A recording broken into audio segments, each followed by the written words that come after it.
Bloomberg Audio Studios. Podcasts, radio, news. This is Bloomberg Daybreak Weekend, our global look at the top stories in the coming week from our Daybreak anchors all around the world. Straight ahead on the program, a look ahead to this week's Federal Reserve policy meeting. I'm Tom Busby in New York. I'm Caroline Hepker in London, where we're asking what is the place of Europe's financial services sector in an increasingly fragmented world? I'm Doug Krisner, looking at what we may hear from China's Tencent when the company reports earnings in the week ahead. That's all straight ahead on Bloomberg Daybreak Weekend. On Bloomberg 1130 New York, Bloomberg 99.1 Washington, D.C., Bloomberg 92.9 Boston, DAB Digital Radio London, Sirius XM 121, and around the world on BloombergRadio.com and the Bloomberg Business app.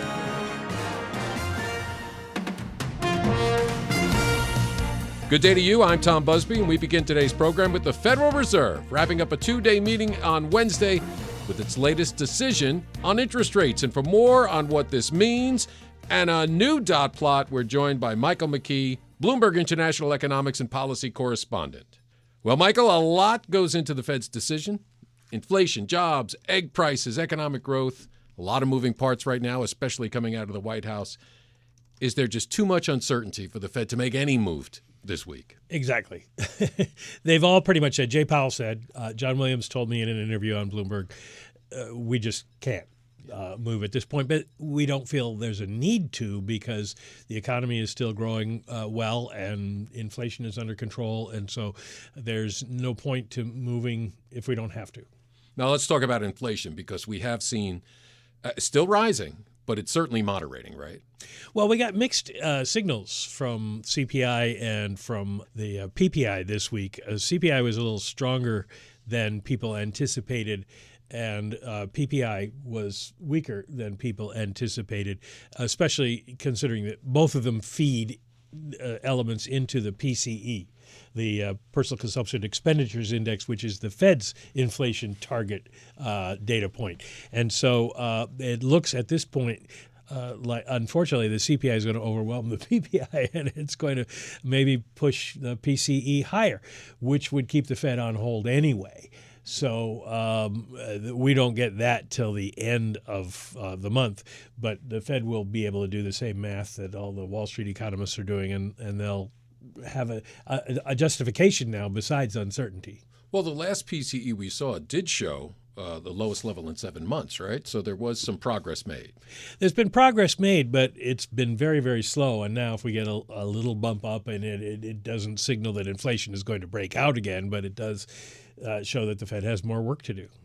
Let's talk about one thing I know is a favorite subject of yours, because egg prices. Well, it's not me. It was the president who made a big deal out of it. During the campaign, he said I was elected to bring down egg prices.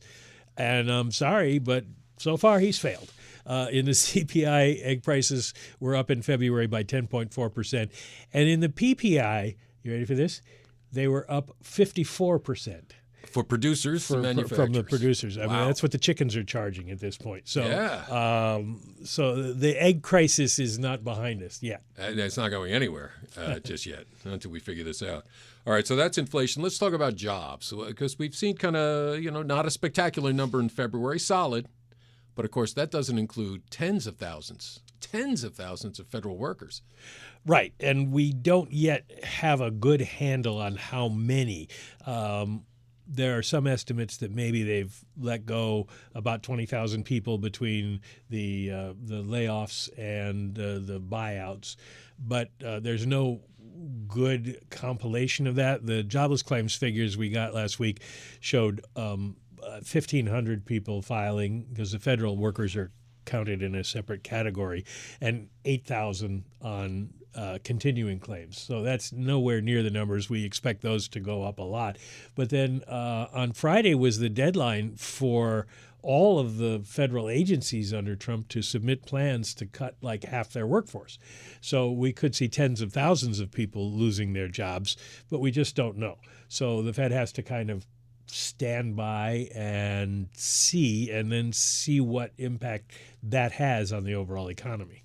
Well, let's talk then about interest rates and how it affects housing, because, rates have steadily declined. Not by a whole lot, though. Still about 6.7% on average for anyone buying a home. Is there any green shoots in sight? And we're coming into the all-important spring housing season right now. There may be a stray dandelion here and there, but we've seen mortgage applications rise a little bit with the drop in rates. But on a percentage basis, it's from very low to still quite low. It isn't, in terms of numbers, a lot of applications. And there's just not a lot on the market these days. And there's also a shortage of houses on the new home side. So prices are still staying high, even though we see interest rates, mortgage rates come down just a little bit. And it's a conundrum because we never had this situation before where interest rates had gotten so low that people are now locked into their houses because they don't want to buy up a mortgage that's 4 percentage points higher. And nobody's quite sure how to make this work yet. And the hope is that the Fed can continue to bring down rates, and eventually we'll get to a point where people want to move badly enough that they'll accept a higher interest rate, a higher mortgage rate, and that builders will be able to produce more homes. But a lot of what's happening with them is on the local level and zoning and things like that. So people in the housing industry are not very excited about this spring selling season. Oh, boy. Yeah. Well, the Federal Open Market Committee meeting kicks off Tuesday, a decision expected 2 p.m. Wall Street time on Wednesday. Our thanks to Michael McKee, Bloomberg International Economics and Policy Correspondent. We move next to corporate earnings from the logistics and shipping giant FedEx, reporting third quarter results after the closing bell this Thursday. And for more on how a lot of economic uncertainty may have impacted those results and how President Trump's tariffs may impact the company in the future, we're joined by Lee Klaskow. He's Bloomberg Intelligence Senior Transport, Logistics, and Shipping Analyst. Well, Lee, thank you for joining us. What do you expect to see in this earnings report? Yeah, hey, Tom. Well, earnings are going to be up. It's really going to be driven by some margin improvement, especially in their express business. That's really just being fueled by a bunch of restructuring programs and productivity programs that they have in place, something they call Drive and Network 2.0.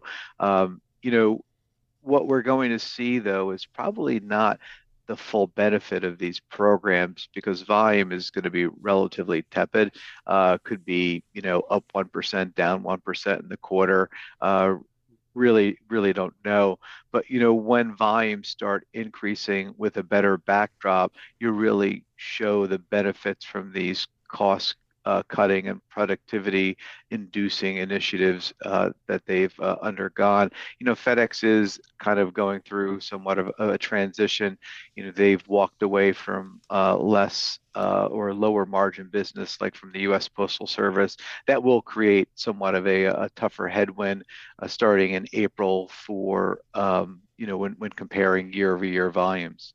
Now, that's a reflection of consumers and businesses pulling back? If you look at or listen to a bunch of the large retailers, their earnings call, they've been, I guess, a little more cautious in terms of the appetite for consumers. E-commerce, while it's still growing, if people have less money to spend and they're spending more money at the grocery store, they're gonna be buying less stuff, and therefore FedEx and UPS are going to be shipping less freight to people's doors. And also, that trend of e-commerce and what we call B2C traffic is a lot less profitable than an envelope going from one law firm to another, because that B2B traffic tends to have a lot more shipments associated with each of them. So, a FedEx driver would go to a law firm and deliver 20 packages and then probably pick up another 20 packages, where when they come to our house to deliver, a shirt that you ordered, they're probably only delivering one, or, if they're lucky, 2 packages at the same time. And those costs per packages are pretty high. And that's really why the company has been so actively looking to improve its overall productivity to kind of deal with the reality of this new normal for them. Well, let me ask you, if those costly home deliveries, and certainly people are buying more on the internet, who is making up that slack? Is it Amazon, or are there other players in the field? Yeah, well, obviously Amazon, is doing a lot. If there were some stats that said that they're the leader deliverer, but they are also delivering mostly their own stuff, where FedEx and UPS are going after the businesses outside of Amazon, and that is still a large market that they can go after. So, they are delivering it, and so is the U.S. Postal Service for that matter. So, there is competition within the market.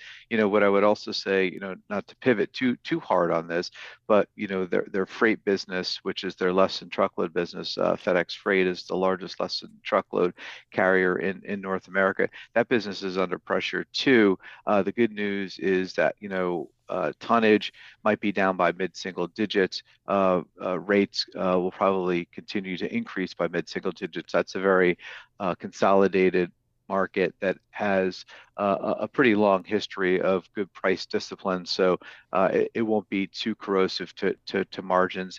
Maybe too corrosive to margins this time. And what I would also say on the pricing front is that FedEx, their express business, which is their parcel business, they've been doing a lot of things to improve the pricing on that business as well. Well, let me ask you back to that freight business. Last time we spoke, they were talking about spinning that off into a separately traded company. What's the status on that, and how has that, or will it help the signature parcel business? Yeah, a couple months ago, they said it was going to be an 18-month process, so it probably won't happen until 2026.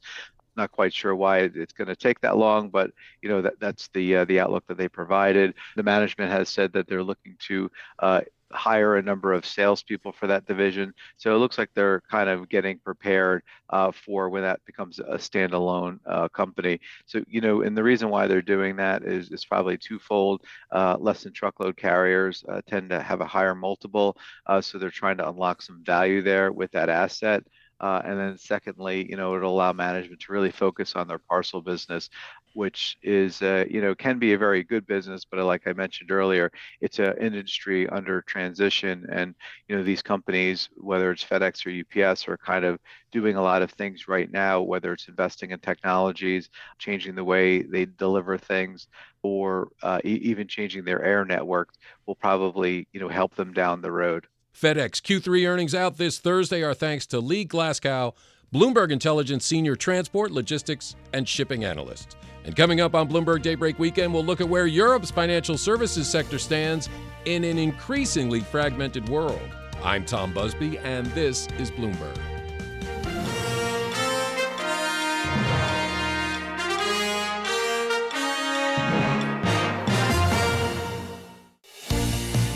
This is Bloomberg Daybreak Weekend, our global look ahead at the top stories for investors in the coming week. I'm Tom Busby in New York. Up later in our program, a look ahead to a rate decision from the Bank of Japan and earnings from a top Chinese tech giant. But first, as the European Union prepares to square up to President Trump's tariffs, the future of the region's financial sector remains uncertain. This week in London, Morgan Stanley hosts the European Financials Conference, where international trade and geopolitics are likely to feature high on the agenda. Now, for more, let's go to London and bring in Bloomberg Daybreak Europe anchor Caroline Hepker. Tom, Trump tariffs, economic growth and defence spending. There are some major issues that bankers must reckon with. On tariffs, European Commission President Ursula von der Leyen says the EU is not the problem. That message came as she delivered a firm response to the Trump administration's tariffs, EU duties on up to 26 billion euros worth of American goods, after the US administration imposed 25% tariffs on steel and aluminium imports. The EU is also targeting goods from Republican-led states, according to a senior EU official. But it is also leading to downgrades in economic growth for major European economies such as France. And there may be further escalations, with EU metals tariffs that had been put in place during Trump's first term and later suspended, due to be reintroduced in full on the 2nd of April, along with some levies that have never previously been in force. So all of this situation leaves Europe's economy in flux. Then there is the need for greater defence spending amidst renewed efforts to secure peace between Russia and Ukraine, and questions about how that surge in military spending will be funded on the continent. There are also more regular topics on the minds of the leaders in European finance who are due to gather here in London for the upcoming Morgan Stanley European Financials Conference. Think inflation, interest rates and deregulation, for example. How much will sweeping US rollbacks affect bankers here? In the past, this Morgan Stanley event has attracted CEOs, including UBS's Sergio Amotti. Remember, he used the gathering last year to share part of the rationale behind his firm's acquisition of rival Credit Suisse. So how are the giants of the financial sector thinking about the future? It's a conversation I've been having with Bloomberg's finance reporter, Laura Noonan. Yeah, it's pretty much got all the big names. I mean, they have a superb lineup every year. And this year, basically, pretty much every important European bank CEO is going to be there and is going to be speaking. So you've got the likes of like Deutsche Bank CEO Christian Sewing, UBS's Sergio Ermotti, Santander's exec chairman Anna Botín, UniCredit's Andrea Orcel, who's of course very interesting at the moment, BNP CEO. So basically everybody is going. So we're expecting lots of news out of this. Yeah. Deregulation is surely going to be a big theme for the financial industry this year. Do you think it will come up during the discussions? Yeah, I think the debate is really gaining pace here in Europe now. So I think obviously what's happening in the US is causing lots of banks to push quite hard on this. And we're definitely seeing early signs that the European Commission is listening and Europe at large is listening. So we had a story earlier this week or possibly late last week about them accelerating a review of the competitiveness of European banking. And that's going to now happen by the end of next year. They've also said that they will remain alert.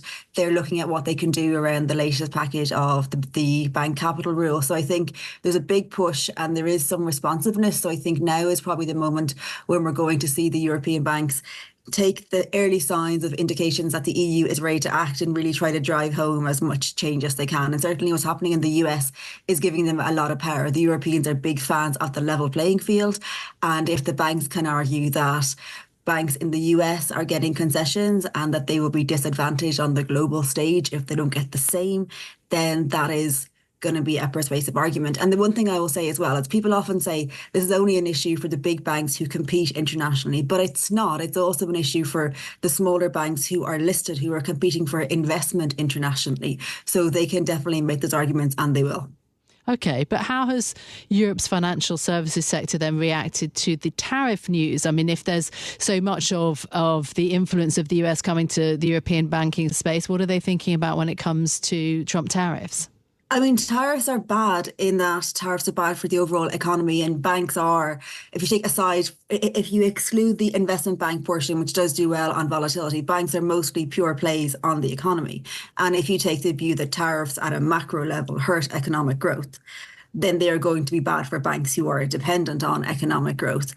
They are especially bad for banks that do a lot of cross-border business in areas that could be affected by tariffs. So I think tariffs are a net negative. But they're also, when you're in banks, you think about two things. There's the things that you can control and there's the things that you can't. And there are maybe at the very, very senior level, some of the most senior bankers think that if they make big statements, they can help shape the narrative. But for most bankers, this is something which is outside of their control and they'll just have to try to work around it as best they can. What about the geopolitics then? Obviously a big topic for us, for people in business in general. But again, do you think that's something that is driving trends or driving any thinking in the banking and financial services sector? So I think banking has become more balkanized, and that's something we've seen from the 2007-8 crisis onwards. Banks are less global than they were, and European banks in particular are a lot less global than they were. And in a sense, that does leave them somewhat less exposed to geopolitical trends than they would have been 2 decades ago. Now, it's not to say it doesn't matter at all, but it doesn't matter as much.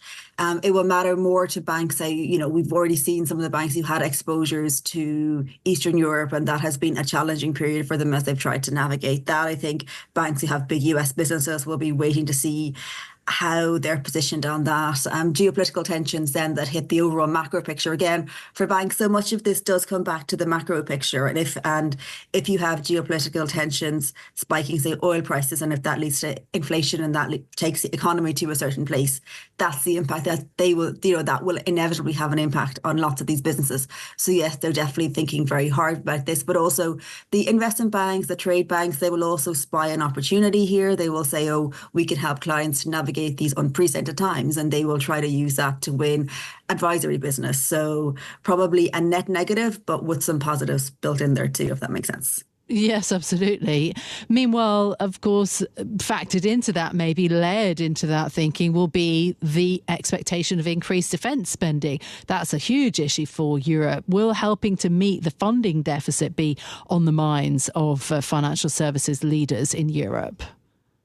So I think, yeah, absolutely. I mean, one of the big questions is how much of this will be done through public money versus how much will be done through the private money. And then to the extent that it is not public money, will it be bank lending? Will it be capital markets? As your listeners will know, the Capital Markets Union is very much tied into the strategic need to fundraise around these things. At the same time, we are seeing a sea change in terms of how investors and private equity funds and even banks themselves view defence assets. I mean, they have been assets that people have not really wanted to get too deep in previously because of ESG concerns that it looks bad. And I think we're definitely seeing a change in defence looking like something good to put money in versus something bad to put money in. I think that's something, and I was talking to someone about this yesterday who's in the market, and they were saying, how they have traditionally thought that, they can't be seen to be doing this, but now there's quite a lot of money to be made here. And I think you will see these kind of pragmatic shifts take place, but also because there's such a clear public narrative around defence is a patriotic thing for Europe. But I think something that we are definitely seeing from the US trend is that there's more of a Europe first, America first, and having a common thing which we are different to. I mean, I'm not going to say enemy, but having Europe kind of galvanized as one. People are quite hopeful that could be positive for European banks, for European policy, for Capital Markets Union, because it just makes everyone pull in the same direction. And often in Europe, we suffer because people are all pulling in different directions. We have the EU, but it is essentially a lot of different member states and they all want different things. Whereas in this case, they all want the same thing. And that can be a powerful galvanizing force for the sector, I think. Yes, well, defence being seen as far more existential, obviously, but also maybe more ethical, more necessary. Look, yes. These major issues aside then, how do you think about the ECB policy in all of this? In recent days, we had the ECB and its Watchers event in Frankfurt with Christine Lagarde talking about, the idea of inflation and whether or not, 2% is possible, the pressures that there are on getting to that 2% goal. How does the European financial sector now think about ECB policy? So interest rates is always really interesting because there's this kind of hypothetical theory around banking, which is banks do better when interest rates are high because the gap between what you charge for lending and what you pay for deposits increases, the net interest margin compression expansion. In theory, it plays out a little bit differently. And what we will have seen throughout the last cycle is that European banks didn't take the kind of loan losses people expected as interest rates rose. And there is hope, I think, that if interest rates are now coming down in quite a systematic way, that means that the pain that some people thought was deferred will actually be just pushed out completely because people have managed to adjust to interest rates. They haven't began defaulting on their loans. There's always a time lag, but if interest rates are now cruising down the way, maybe that lag default won't actually come through, which would be beneficial for banks. So structurally, if we move to a lower interest rate environment, that is bad. But I think in this case, there are reasons to see positives in it as well, because it does mean that those fears, because there's always been a fear about loan losses, and it goes back to the crisis as well. Even when loan losses are low, people are like, but are they actually that low? Are the banks hiding something? Are we just waiting for misery around the corner? And I think some of those concerns about unrealized loan losses or loan losses we haven't actually recognized yet, I think some of those are going to start to fade as we see interest rates come down.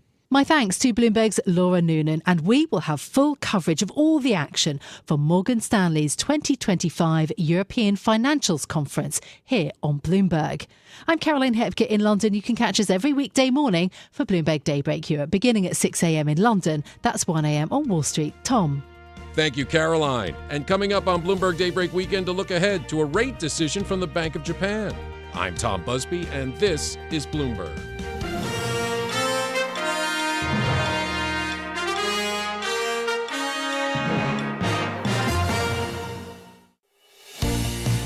This is Bloomberg Daybreak Weekend, our global look ahead at the top stories for investors in the coming week. I'm Tom Busby in New York.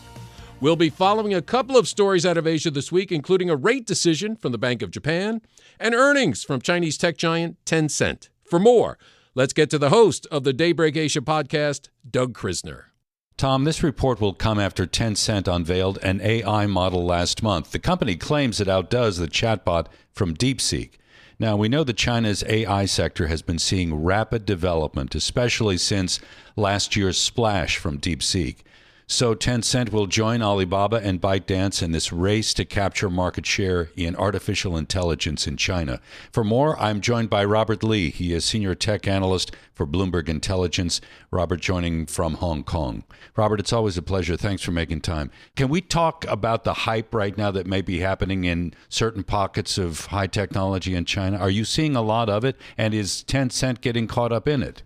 So I think we need to divide this up into two questions, really. One is relating to the progress that China's making in high tech and AI particular. And I think the evidence is clearly there, as exemplified by DeepSeek. China's well positioned as the number 2 globally behind the US in AI. And if anything, they're actually narrowing the gap. It's perhaps a little bit meaningless to try and put an actual time at a 6 months behind, a year behind. They're very closely behind. I think, the evidence, there's more than enough evidence there to suggest that.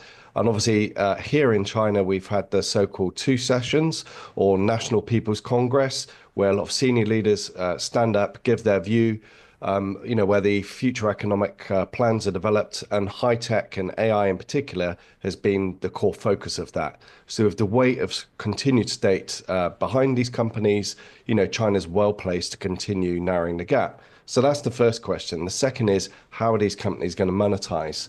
So I think this is a question that applies to all tech companies globally at the moment. The hyperscalers and others are spending, humongous amounts on CapEx. I think the last number that was quoted for the big US tech platforms was around $350 billion US dollars in CapEx. Monetization is beginning to come through, but it's at a very low level at the moment. So tying that into Tencent, Tencent has a foundational AI model and a lot of sub-models. And as you said in your preview, it's generating models almost week by week. There's a proliferation of models out there at the moment. It's using those to generate cost savings and synergies within its business.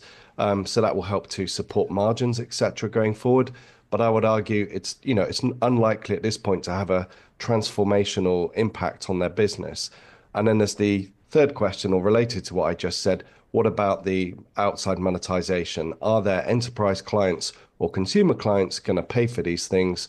Well, I think as most of us understand at the moment, the vast majority of AI tools available to the consumer at the moment are free to access. So we need to overcome that in order to, generate an ROI. So I'm wondering whether there's an important differentiation that we need to pursue here. In the U.S., we have these advanced AI data centers that are being powered by the GPUs manufactured by NVIDIA. China is restricted from access to that. Is that an important point to kind of tease out a little bit here?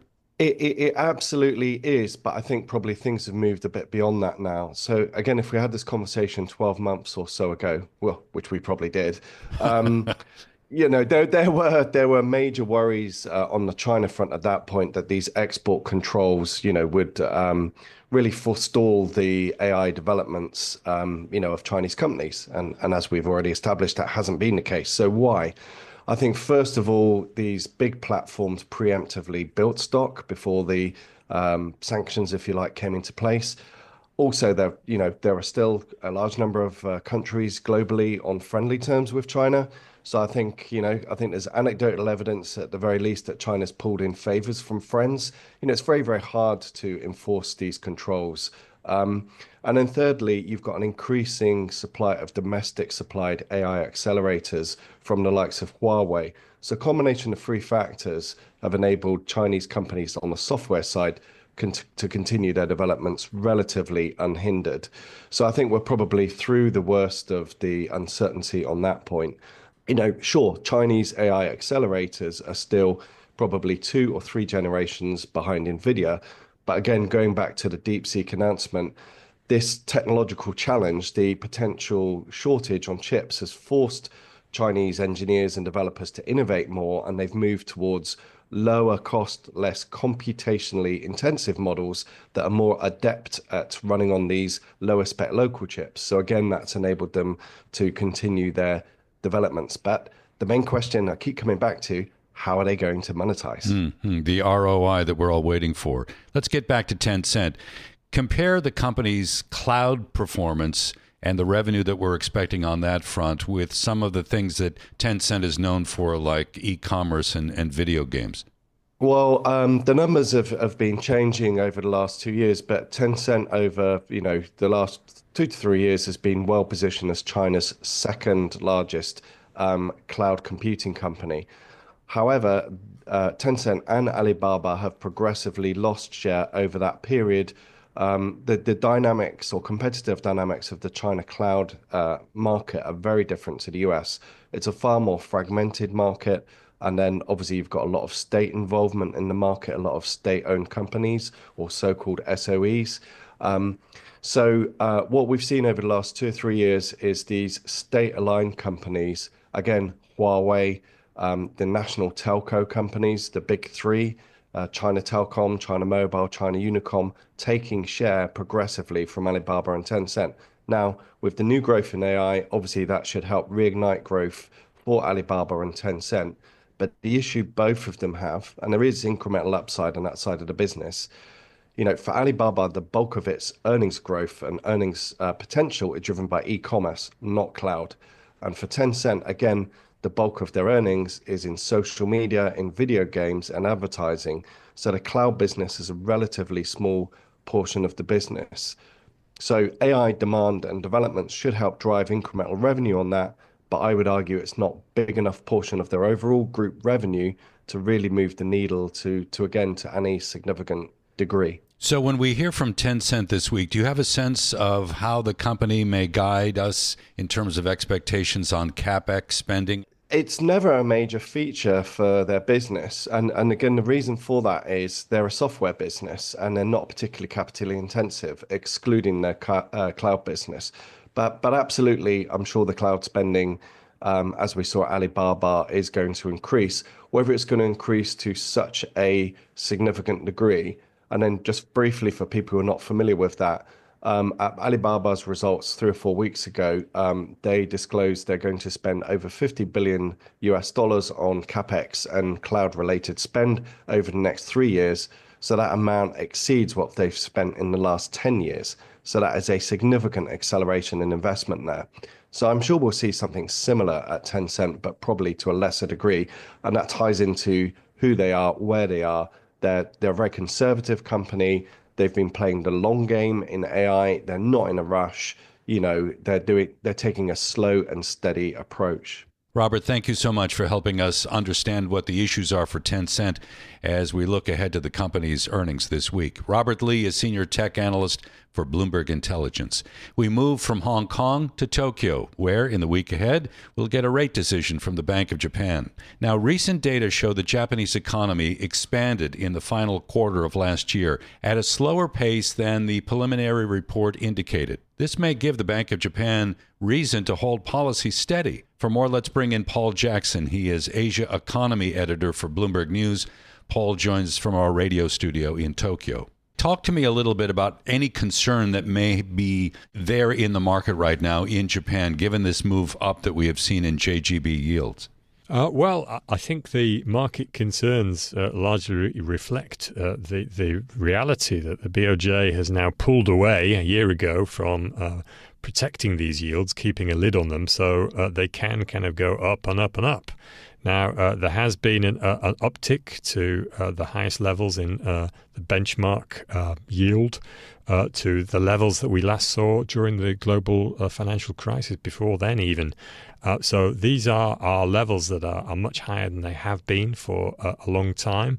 That's causing some concern amongst market players and also for policymakers. Don't forget that Japan has the biggest debt load amongst advanced economies in the world. So rising yields on benchmark bonds is a problem for long-term financing of the debt. And I think what we're seeing here from policymakers, not only from the central bank governor Ueda, but also from the finance minister Kato, is that policymakers are trying to just reassure, just say, hey, look, this is kind of natural. We're back towards a kind of more market-focused determination of yield pricing, and there's no need to get too overly concerned here.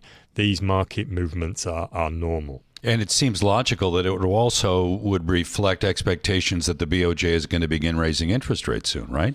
Yeah, I think we're going to continue seeing interest rate rises in Japan. We've still got inflation. Inflation is going to be above or in line with the BOJ's target we're getting close to 3 years now. So those interest rates are going to keep going up. Now, they're not going to go nuts. It's not like every meeting. It's not back-to-back rate hikes. We're not expecting anything at the March meeting. But I think we are seeing, pretty hard baked-in expectations that the Bank of Japan is going to be raising rates every 6 months or so. We had the February reading on producer prices. You and I were talking a moment ago. This is pretty much in line with what the market was expecting, right? That 4% year-on-year increase in PPI? Yeah, I think so. I think that the main takeaway from this is we've got high input prices coming in. That means that's going to feed into inflation going forward. So inflation isn't going to disappear anytime soon. And so that feeds into the idea that the Bank of Japan will keep raising interest rates. Now, is inflation like 6 or 7% requiring urgent attention? No. So I think we're going to see, a continuation of gradual rate hikes. That is Paul Jackson, Asia Economy Editor for Bloomberg News. And I'm Doug Krisner. You can catch us weekdays for the Daybreak Asia podcast. It's available wherever you get your podcast. Tom? Well, thank you, Doug. And that does it for this edition of Bloomberg Daybreak Weekend. Join us again Monday morning at 5 a.m. Wall Street time for the latest on markets overseas and the news you need to start your day. I'm Tom Busby. Stay with us. Top stories and global business headlines are coming up right now.